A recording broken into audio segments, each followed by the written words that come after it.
તો વાત કરીએ દાહોદની, તો દાહોદમાં પણ ધોધમાર વરસાદ ખાબક્યો કે જ્યાં વરસાદને લીધે રેલવે ટ્રેક પ્રભાવિત થયું છે। ત્યારે દિલ્હી મુંબઈ રેલવે લાઇનનું ધોવાણ થયું છે, જ્યાં લીમખેડા મંગલ મહુડી પાસે રેલવે ટ્રેકમાં ધોવાણ થયું છે। ત્યારે રેલવે અધિકારીઓ સહિત તંત્ર હરકતમાં આવ્યું છે, જ્યાં કામગીરી બાદ રાબેતા મુજબ બંને ટ્રેક શરૂ કરવામાં આવ્યા છે। તો કહી શકાય કે રાજ્યમાં જે વરસાદી માહોલ જોવા મળી રહ્યો છે, ત્યારે ક્યાંક રોડ ઉપર પાણી ભરાઈ જવાની ઘટનાઓ સામે આવી છે, કેટલાક નદી અને જળાશયો છે ઓવરફ્લો થવાની ઘટનાઓ સામે આવી છે। ત્યારે હવે રેલવે જે છે તે પણ પ્રભાવિત થયું છે। ત્યારે દાહોદમાં જે ધોધમાર વરસાદ ખાબક્યો હતો અને જેને લીધે રેલવે ટ્રેક પ્રભાવિત થયો હતો, ત્યારે દિલ્હી મુંબઈ રેલવે લાઇન છે તેનું ધોવાણ થયું છે। ત્યારે લીમખેડા મંગલ મહુડી પાસેનું રેલવે ટ્રેકમાં ધોવાણ થયું છે।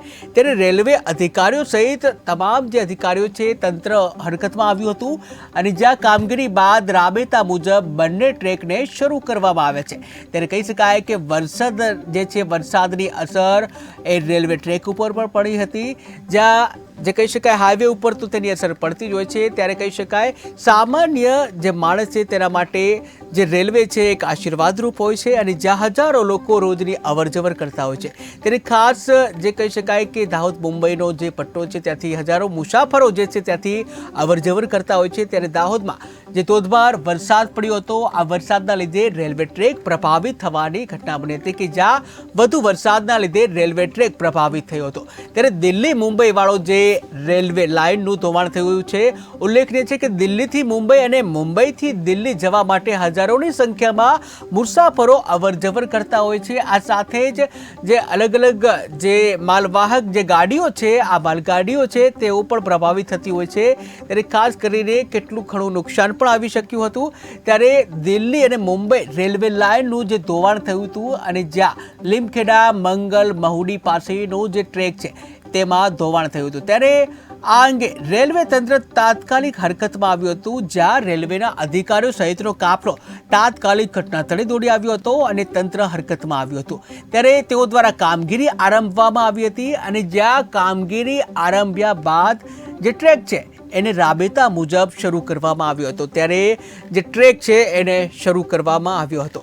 ત્યારે જે વરસાદ જે છે ખાબક્યો હતો અને જેના લીધે રેલવે પ્રભાવિત થયો હતો, પરંતુ જ્યાં તંત્ર હરકતમાં આવ્યા બાદ રાબેતા મુજબ બંને ટ્રેક શરૂ કરાયા।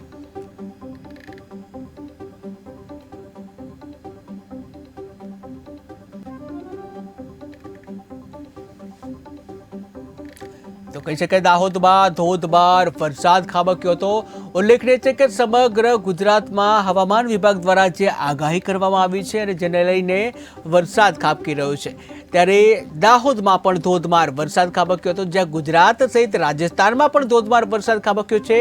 ત્યારે સીધો પટ્ટો મુંબઈથી દિલ્હી વચ્ચેનો જે ટ્રેક છે તે સૌથી વધુ અવરજવર થતી હોય છે મુસાફરોની, જ્યાં હજારોની સંખ્યામાં મુસાફરો છે અવરજવર કરતા હોય છે। ત્યારે આ પ્રસંગે રેલવે જે પ્રભાવિત થયું હતું વધુ વરસાદને લઈને કે જ્યાં દાહોદમાં જે વરસાદ વરસ્યો છે, ધોધમાર વરસાદ વરસ્યો છે અને તેને લીધે રેલવે ટ્રેક છે પ્રભાવિત થયો હતો, ત્યારે અસંખ્ય ગાડી અને જે માલગાડીઓ છે તેઓને પણ જે હાલાકી ભોગવવી પડી હતી, જેના લીધે રેલવેને ઘણું નુકસાન પણ આવ્યું છે। ત્યારે જે આ ટ્રેક જે છે પ્રભાવિત થયો હતો અને જ્યાં લાઇનનું ધોવાણ થઈ ગયું હતું, ત્યારે લાઇનનું ધોવાણ થતાં બંને વચ્ચેનો ટ્રેક છે એ બંધ પડ્યો હતો, પ્રભાવિત થયો હતો અને જેને લઈને લીમખેડા મંગલ મહુડી પાસે રેલવે ટ્રેકમાં ધોવાણ થયું હતું। ત્યારે રેલવે અધિકારીઓ સહિત તંત્ર હરકતમાં આવ્યું અને જ્યાં કામગીરી બાદ ટ્રેક છે એ રાબેતા મુજબ શરૂ કરાયો।